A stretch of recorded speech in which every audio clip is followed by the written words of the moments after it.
Hey guys, it's Kevin again, and this is going to be my review for The Americans Season 2, Episode 2, and this episode was called The Cardinal, and I love this episode, I really did. I mean, I'm not saying last week's episode was bad, it was really, really good. I mean, it was an amazing premiere.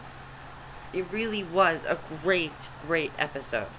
However, this episode I actually liked a little bit more than the first one, because we really got a lot of threats coming. It's a very intense, it was already an intense show, but it's even getting more intense now, and I really am enjoying that about the show. So, let's just get to this episode.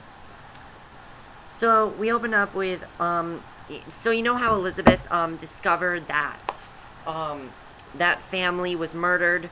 She is at this point completely terrified. She does not know if something bad's gonna happen to her, something bad's gonna happen to Phillip, Paige, or Henry. She's completely terrified at this point. And the thing is, though, she can't tell her kids because they have no idea that, again, they have no idea that they are Americans. They're not Americans. So, you know, it's really great. You see her trying to decode a message, but Paige and Henry, they need her help getting ready for school. Elizabeth heads out to pick up her paper at the sidewalk, looks around nervously, and again, she's suspicious of basically everyone she sees outside. Now, while this is going on, though, we do see Martha and Phillip as Clark, and they're having breakfast. She confides in him that she's considering applying a new job. He quickly talks her out of it. Martha sees the news story about the Russian spies and their kids being slaughtered in their hotel room. It's afraid it's a Manson thing. Clark reassures her that Manson was involved, and then heads off to work.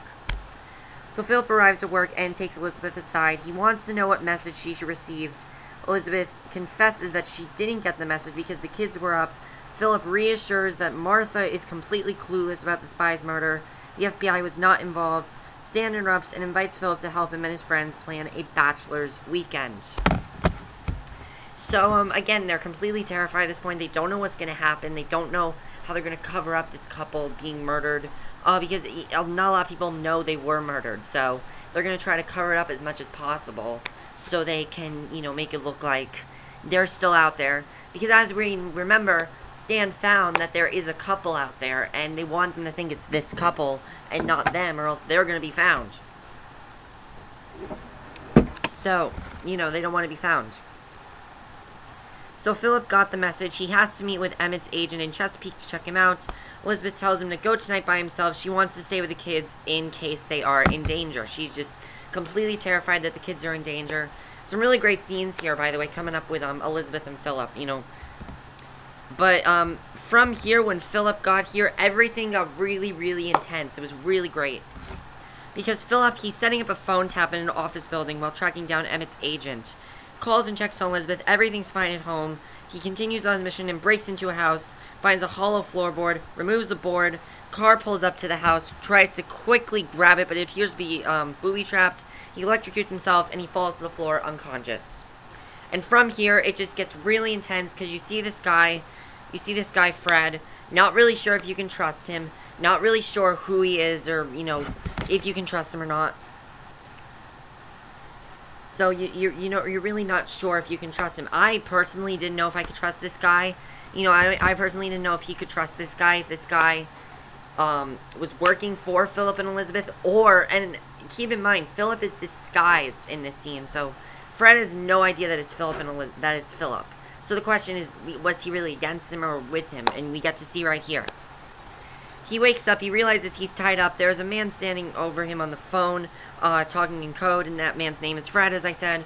He knows him, he did a handoff with him, and he's a friend of Paul's. He tries to tell Fred that he has nothing to worry about and that he is wearing a disguise. Fred's ignoring him, though, and continues packing up his room and running around panicked. So then Elizabeth receives a phone call, and I really like the acting in this scene from Carrie Russell. Very good acting here. She jots down a code. She tells her kids she has to take a message for Phillip, looks out the window at the construction crew, and then tells her kids that there's a change of plans and they are going to see a movie. And I like the way the scene was done because, again, she's pretty terrified, but she has to hide at all costs from them. Because, one, she knows that, you know, not only are they could be found, she knows her kids don't know. Two, she knows Paige is getting very suspicious by acting very tense. This would only increase Paige's suspicions. Which we didn't see much of that till the very end of the episode, which I will get to. So Phillip is still trying to reason with Fred. Fred pulls a gun on him, though, and Phillip continues trying to convince Fred that he was a friend of Paul's. Fred starts crying, drops the gun, and then Fred says that he is going to meet Paul and ask him about Phillip. Fred obviously has no idea Paul is dead. Paul was the husband who got murdered in the last episode. At this point, Fred has no idea that he is dead, but he is dead. So Phillip explains to him that Paul and his wife and kids were murdered in the house, and I like the way the scene was done. He's like, I got something to tell you. It's going to be really hard to tell you, but it's true. And Fred bursts out into tears again. Here is where we can clearly see that he is definitely working for Phillip and Elizabeth, and they really don't have anything to worry about because he is working for them, luckily. I really didn't know, though, if I could trust the guy at first because I didn't really know if he was trustworthy enough, but he proved that he was in this scene. So then Elizabeth is in her car driving around in circles with her kids. They're getting annoyed because she keeps missing the turn to the movies. So Phillip apparently has reasoned with Fred. He has untied him. Fred wants to know if Phillip has a cozy game in Alexandria. So then Elizabeth walks down an alley, finds a woman crying in an alley with a gun. This was a great scene, by the way. Really love this. And it's another Russian spy. The difference is that this Russian spy, hasn't lost her accent or anything like Phillip and Elizabeth have. They've lost their accents, but she has not. So she's crying. She's distraught. The congresswoman, the congressman that she is sleeping with made her take drugs with him. He's ODing in the car. She is high, can't think straight. Elizabeth sticks her finger down the congressman's throat to induce vomiting and tells the woman to wait with him.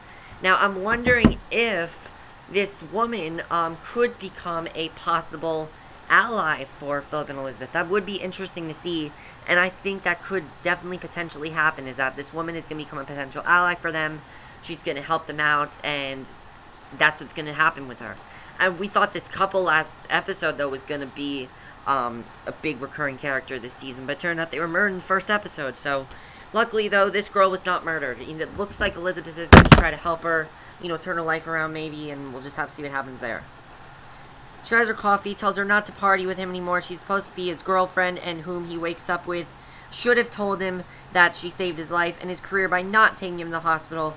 Elizabeth tells her she's doing a great job and then leaves her in the alley. So I really like this scene because, again, I think they're going to become potential allies. So then Phillip ends up calling up Elizabeth, fills her in on his trip to Fred's house, reassures her Fred didn't have anything to do with Emmett's death. So luckily they're fine. He didn't have anything to do with it. They're perfectly fine. However, of course, Elizabeth and Phillip are still terrified.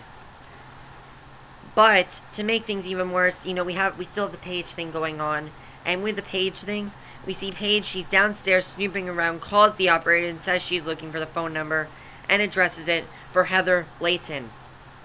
Who's Heather Layton? I don't know. I don't know who Heather Layton is. But clearly, whatever Paige is doing, it's going to give her more information. She's still very suspicious, and we still are seeing that in this episode. I would have wanted to see a little bit more of that, but I'm thinking that, this is kind of a slow-paced show, which is perfectly fine.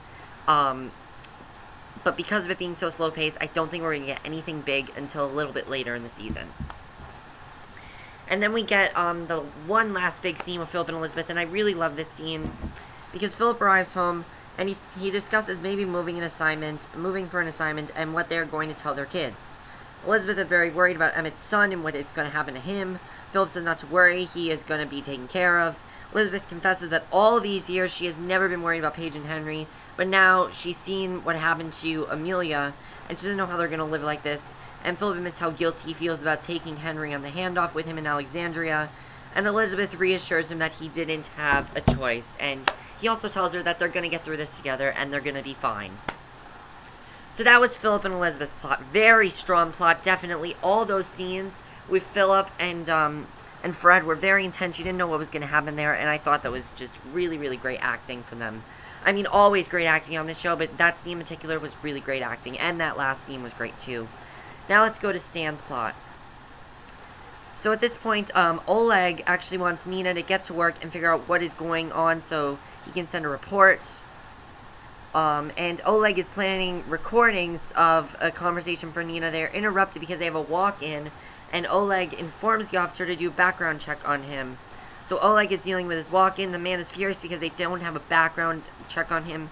He's talking to him through the intercom. The man says he wants to do something more for the cause, but it has to be work in 20 minutes. So Nina then reports to Stan, fills him in on the walk-in at the house.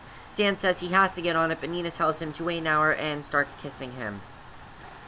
So then Stan is researching Oleg's walk-in Bruce. He works at a bank. He's not going to bring him in yet.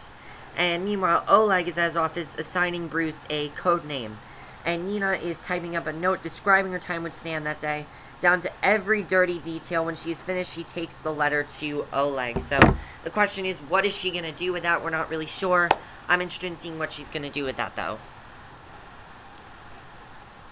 Overall, though, this episode, I absolutely love this episode. I actually thought this episode was a little bit better than the first one. Not that the first one wasn't good. I just felt that this one was a little bit better. It was kind of a step up, because now we have a couple other things I really am interested about. First of all, this new woman. I'm wondering what this new woman is going to bring. I think she might end up being potentially like an ally for them, like Claudia was last season, which she is returning on the show. We do know that. We just don't know when. But Claudia will be back on the show at some point. Also, who is Heather Layton? Why does Paige want to know more about her? Who is Heather Layton? We don't really know who that is. Are they safe at this point? They're not safe. Do you think that they're going to find out? Do you think they're going to be found? We're not really sure. Also, what's happening with Nina? What do you think she really wants to do with Stan? We're not really sure. That's it for my review, though. I hope you enjoyed it, and I'll see you guys in my next video, which will be my review for Bates Motel. So, see you then. Bye.